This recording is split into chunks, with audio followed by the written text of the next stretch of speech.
Hai semuanya, selamat datang di channel kelompok 4 Ki 2. Kira-kira ada nggak ya komoditas ekspor yang mudah ditemui dan laku di pasar global?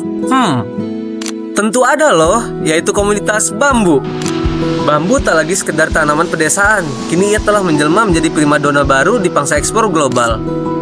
Di tengah tren dunia yang bergerak cepat menuju gaya hidup berkelanjutan, permintaan mancanegara terhadap komoditas emas hijau ini terus melonjak tajam, menembus pasar Asia, Eropa, hingga Amerika.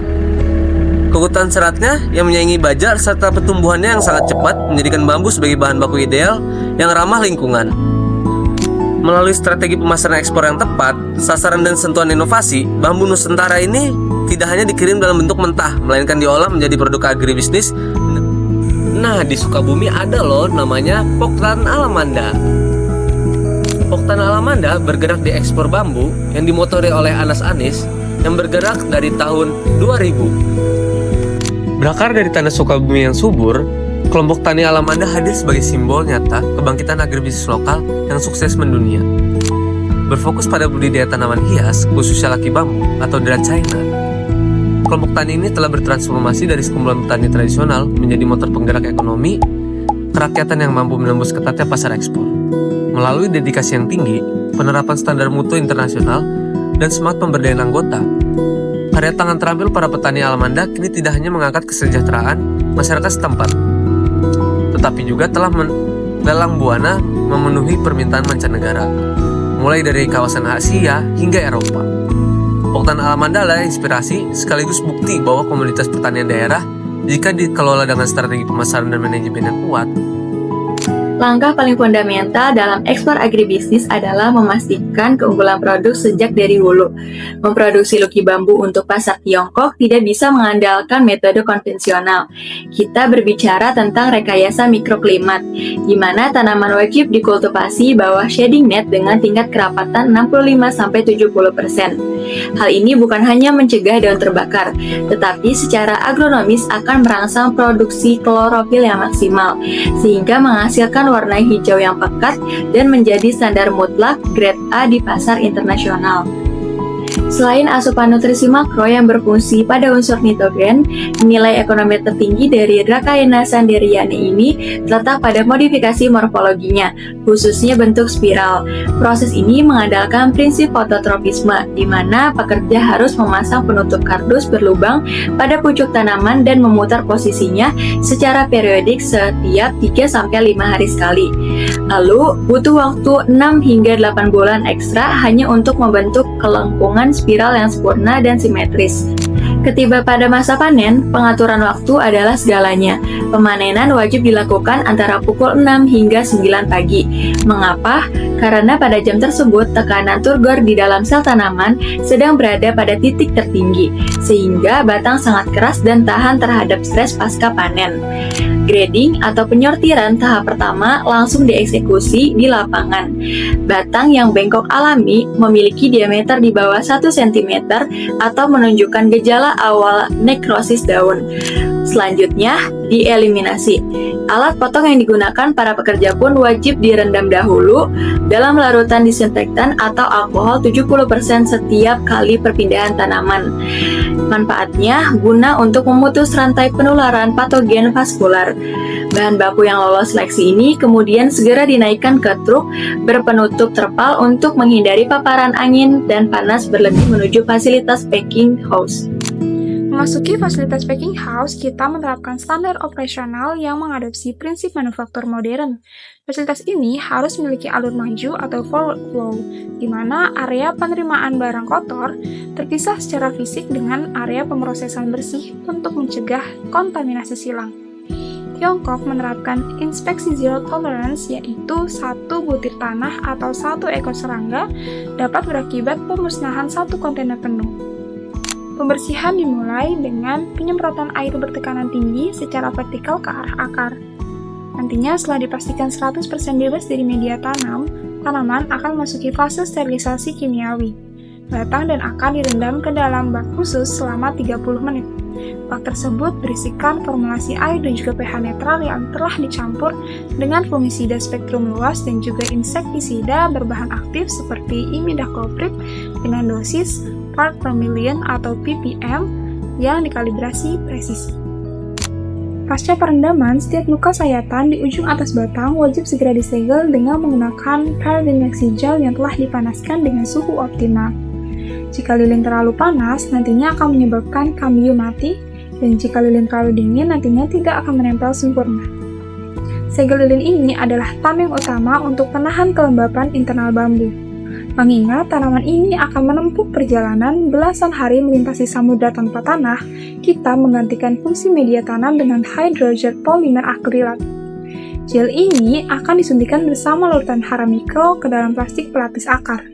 Tanaman kemudian diikat erat dan biasanya berisikan 10 hingga 50 batang dan diinspeksi kembali di bawah lampu terang sebelum masuk ke dalam kardus.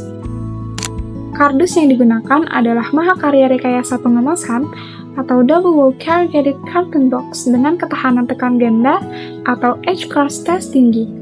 Kotak ini didesain tidak mudah reop meski menyerap kelembaban udara kontainer dan dilengkapi pola lubang ventilasi geometris yang sejajar. Desain ventilasi ini memastikan udara dingin dari mesin river menembus hingga ke jantung tumpukan paket.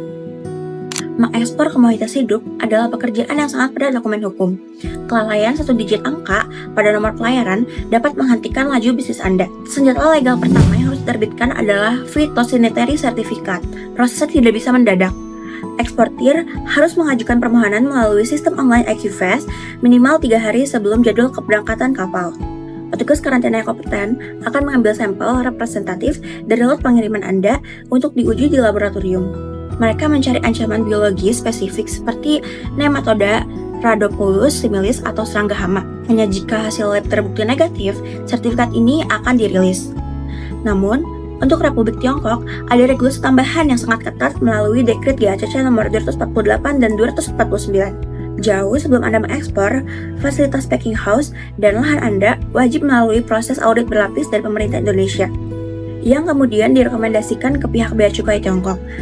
Kargo Anda tidak akan bisa diklik proses clearance-nya di pelabuhan tujuan jika nama perusahaan Anda belum berstatus approved di database GACC. Setelah karantina selesai, tim admin ekspor harus segera mensubmit pemberitahuan ekspor ke Dirjen Bea dan Cukai untuk mendapatkan nota pelayanan ekspor. Pada saat bersamaan, kita mengeksekusi dokumen krusial penentu daya saing, Certificate of Origin Form. Surat keterangan asal ini wajib diurus di instansi terkait. Dengan melampirkan form e-asli bersama kargo, pihak importer di China berhak atas konsesi fasilitas ASEAN China Free Trade Area atau ACFTA. Pajak bea masuk impor yang seharusnya mencapai belasan persen bisa terpangkas menjadi 0%. Ini adalah daya tawar pemasaran terbesar Anda untuk memenangkan hati buyer Tiongkok. Jika dokumen final di tangan, kargo berpindah ke fase logistik tingkat tinggi atau cold chain management. Mengirim tanaman hias hidup dengan rute laut menuju Tiongkok memakan waktu transit 10 hingga 14 hari. Dan satu-satunya wahana yang mampu menjaga kehidupan kargo ini adalah refrigerated container atau river. Sebelum proses stuffing atau pemuatan dimulai, kita melakukan pre-cooling atau pendinginan awal pada kontainer untuk menghilangkan hawa panas yang terperangkap. Saat memuat master box ke dalam kontainer, kita harus menerapkan teknik susunan ruang udara. Kardus sama sekali tidak boleh menempel pada dinding atap dan pintu kontainer. Harus disediakan koridor udara minimal 15 cm di bagian atas. Kesalahan menyusun barang hingga mentok ke atap akan memblokir airflow dari unit evaporator yang berujung pada efek oven di area belakang kontainer. Pengaturan termostat adalah kunci kehidupan kargo. Suhu dikalibrasi presisi di angka 15 hingga 16 derajat Celcius. Suhu ideal untuk memaksa loki bambu masuk ke mode dormansi parsial tanpa menyebabkan chilling injury atau kerusakan sel akibat kedinginan. Tingkat kelembapan relatif dijaga di angka 85 hingga 90%. Aspek paling vital yang kerap dilupakan eksportir pemula adalah fresh air exchange atau pertukaran udara segar. Ventilasi wajib dibuka pada debit 10 hingga 15 meter kubik per jam. Mengapa? Karena selama di kegelapan, bambu terus berespirasi dan melepaskan gas etilen, hormon pematangan alami dari bambu. Jika ventilasi ditutup total, gas etilen akan terakumulasi meracuni tanaman itu sendiri dan memicu klorofil pecah. Hasilnya, daun bambu akan menguning saat kontainer dibuka di Shanghai. Sebagai jaminan keamanan data, kita selalu menempelkan data logger suhu independen di dalam kontainer. Alat ini merekam fluktuasi suhu setiap jam.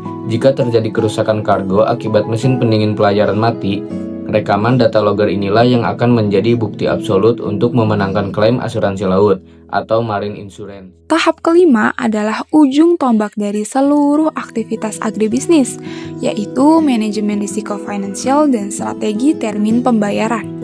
Mengekspor produk komoditas hidup lintas negara memiliki tingkat risiko yang eksponensial.